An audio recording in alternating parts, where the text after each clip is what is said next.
Hello everyone, welcome to another episode of Rebel Roundtable. We have a great show for you today, talking about all things revolution. My name is James and I'm here with Adam and Benjamin, and today we're going to discuss the critical question, what makes a rebellion successful? Using case studies from throughout all of history, we're going to make the argument that a successful rebellion comes from the rebellion itself staying true to the values that initially drove it. So I'm going to start us off talking about the Russian Revolution. The Russian Revolution is a prime example of a failed rebellion because its subsequent leaders wholeheartedly abandoned the original intentions of the October Revolution of 1917, when the Soviets engaged in anti-worker policies, wide-reaching purges, and warmongering. What were the goals of the revolution? So the Russian Revolution is also known as the October Revolution, and it actually started out as a pretty just cause. So for centuries, the Russian royal family kind of enforced serfdom and control of the lower classes. And at this time, they were currently waging war during World War I. And so the October Revolution at its core was supposed to be about ending the suffering of the working class. One of the primary objectives was to end Russian involvement in World War I no matter what the cost. And a lot of Vladimir Lenin's rhetoric leading up to the revolution, Vladimir Lenin was the leader of the revolution. A lot of his rhetoric can be seen leading up to this. So the Russian Revolution actually started out as a pretty just cause. For centuries, the Russian royal family had enforced serfdom and control over lower classes, and most recently conscripted them by the millions to fight in World War I. At its core, it was supposed to be about ending the suffering of the working class. So one of the primary objectives sought out by Vladimir Lenin, who was the leader of the Russian Revolution, was to end Russian involvement in World War I no matter the cost. In a speech given by Vladimir Lenin during the beginning of the war, before the actual Russian Revolution started, he called World War I an imperialist, capitalist war, a predatory war, and a war for the oppression of small and foreign nations.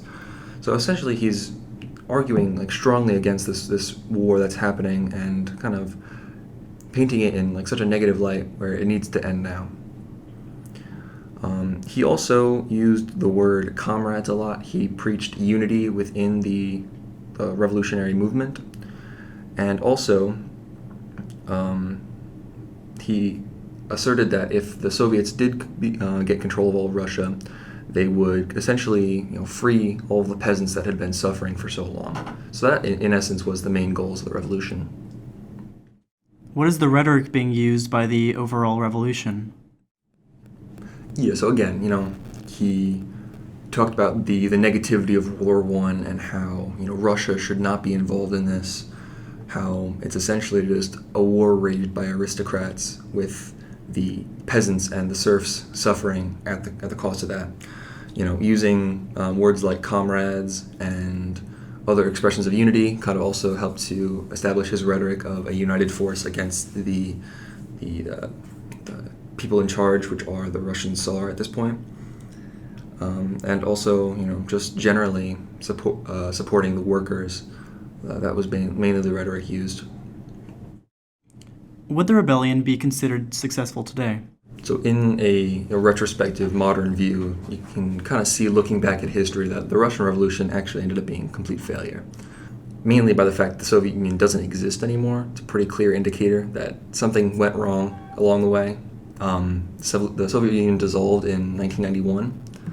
It did last a long time. It was a global superpower, but internal pressures from the eventual failure of the Russian Revolution kind of led it to be completely collapsing by the end.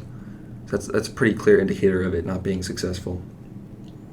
So how did the Russian Revolution move away from its original ideas? Problems essentially arose when Vladimir Lenin died, and new leadership took over the Soviets, mainly through Joseph Stalin. And under Stalin, that's where the actual main issues arose, because the Soviet Union completely abandoned all of its revolutionary principles. So Stalin began a long series of wars to expand its territorial control, especially in Finland, called the Winter War. It ended in hundreds of thousands of dead, which was completely against the anti-war rhetoric that kind of founded the Russian Revolution against World War I. It also induced a famine within agricultural workers in Ukraine by seizing their land and forcing them to give their crops to larger cities. This is known as the Holodomor in Ukraine. It led to millions of deaths and is way against the freedom of the serfs and the peasants that Vladimir Lenin preached. And Stalin himself oversaw a great purge of all political opponents within the Communist Party, stepping far away from the unity that Lenin was a proponent of. So because of the abandonment of all of these principles that Vladimir Lenin clearly set out, the life for the people of Russia became significantly worse. And so this is the kind of the clear departure from what Lenin proposed. And if they had steered in the direction that Lenin had set out originally, I think that we would have seen a much more successful Soviet Union in history. And last question, what further impact is possible from the actions of the rebellion? At this point, I think the main impact of the Russian Revolution is kind of a step away from that kind of revolt. I think a lot of modern communist parties kind of distinguish themselves as separate from the Soviets and what they policied. At this point, throughout history, the Soviets kind of completely abandoned the original views of their rebellion. So that kind of thing is steered away from in modern movements, essentially trying to ignore the failures of the Soviets. All right, so now we're going to talk about Banksy, and I'm going to introduce Benjamin for that. All right, yeah, so where the Russian Revolution might have been an example of a rebellion that eventually went wrong as it didn't stick to its ideals, Banksy is an example of a rebel whose movement benefits a lot from his consistency. So Banksy is a British artist typically known for his interesting way of presenting his creations and his image. In many ways, his art pieces are displayed in a place or a fashion that is against the law. By starting as a graffiti artist and then moving on to the use of stencils to create most of his designs, he commonly displays his works of art on walls in various cities. As an artist, Banksy is interesting due to how his true identity is unknown to the public. Separating his identity from his art, this act possibly protects him from being punished for creating his unlawful art pieces. The art itself commonly contains political messages that reflect Banksy's opinions and values. Banksy is a successful rebel because he stays consistent in his method of displaying messages to the public and presenting himself as an artist. So what are Banksy's goals when he's doing this graffiti or stencil work? As for the goals of Banksy's rebelling, it's hard to say if there's a single shared message throughout each of his artworks. If I were to assign a theme that best fits Banksy and his works, then I would definitely argue that he is very anti-establishment. Through his art, he presents a lot of critique against government-related issues such as war and poverty. Through the form of his art and his character, he shows additional themes such as freedom of artistic expression and standing against the intellectual property system. His theme of spreading freedom of expression is important through his position as a street artist. There's no arguing that from the form of his art, being a street artist, that is commonly against the law, as street art tends to be displayed on someone's property, going against the rules of the establishment. Through his own words, he seems to believe that street art should remain undisturbed, showing concern for the entirety of the street art scene. By keeping the messages in his art consistent, he strengthens the street art medium and encourages the expression of people's values. So obviously Banksy is an artist, so he's not making many public speeches, but what kind of rhetoric is used by Banksy? So basically what I'm asking is, what specifically is he displaying in his art? Like, what is he drawing? So I would argue that most of the rhetoric that Banksy uses is carried rather by the way he displays his art than the content within the art itself. When it comes to the presentation of his pieces, Banksy excels in this rhetoric. One of his rhetorics that gains social interest is Banksy's anonymity. By having his true identity a mystery while at the same time being so popular, he can maintain social interest in his movement through his interesting premise. Being anonymous additionally aids him from being caught by the authorities, adding to his anti-establishment themes of his works. Banksy's efforts to keep his identity hidden for as long as he has is impressive and adds to the strength of it as a rebel. As for the rhetoric of his art, Banksy commonly uses street art to display his messages to the public. Street art is an interesting method for relaying his values, as creating it tends to involve graffitiing someone's property without permission, breaking the law in the process.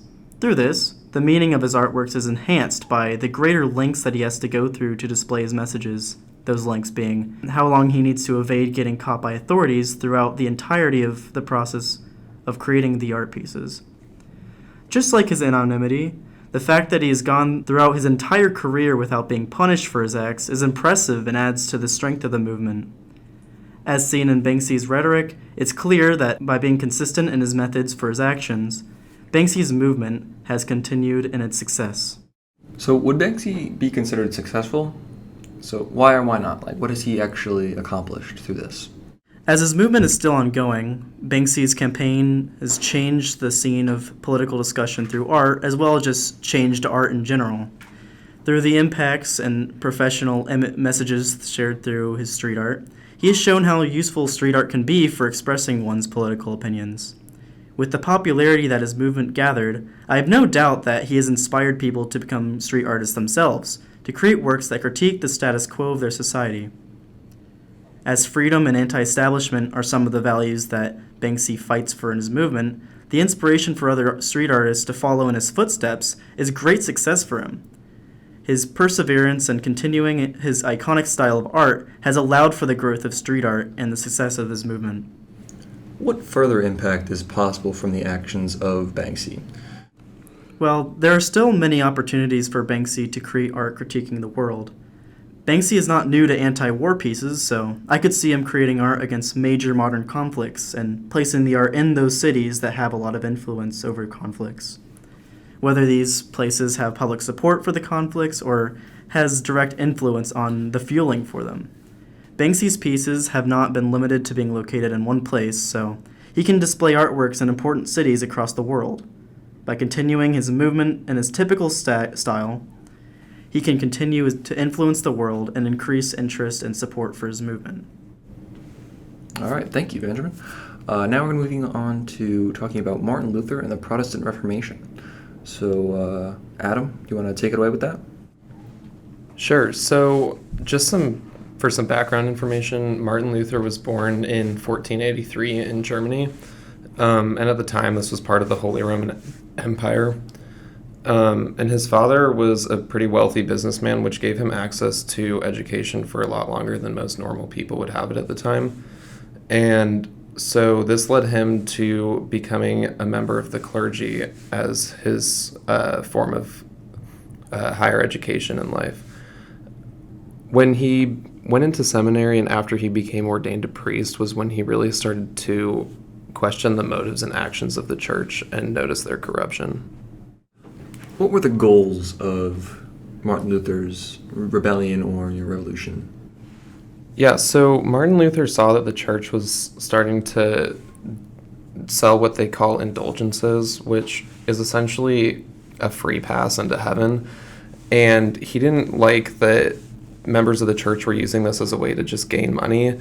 And he was more interested in actually teaching what was right by what he believed to people in the church. So his goal was really to call out the leaders of the church and what they were doing and try and get people to realize that this was all wrong and that they needed to really learn about what they were doing. So what kind of roles did individuals play in this Reformation?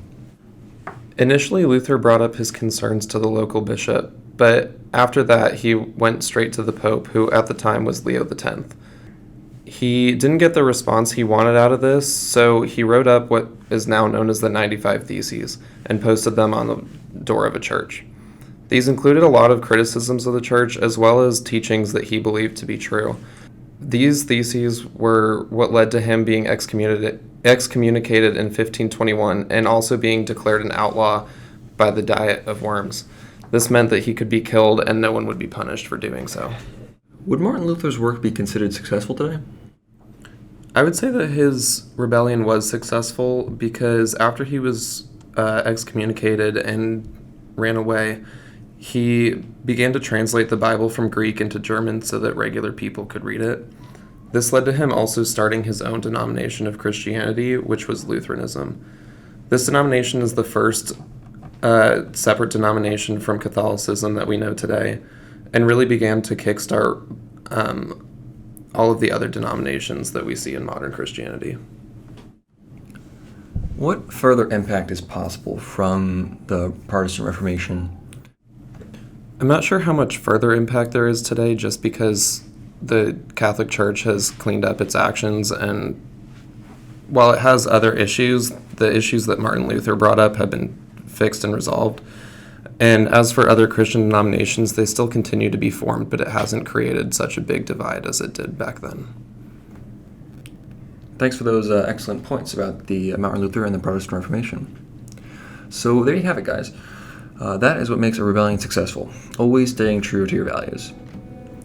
In your future revolution endeavors, always remember that as long as you stay true to what drives your rebellion, you could make the changes you want to see last long after your time. Thanks for watching, and we'll catch you on the next one.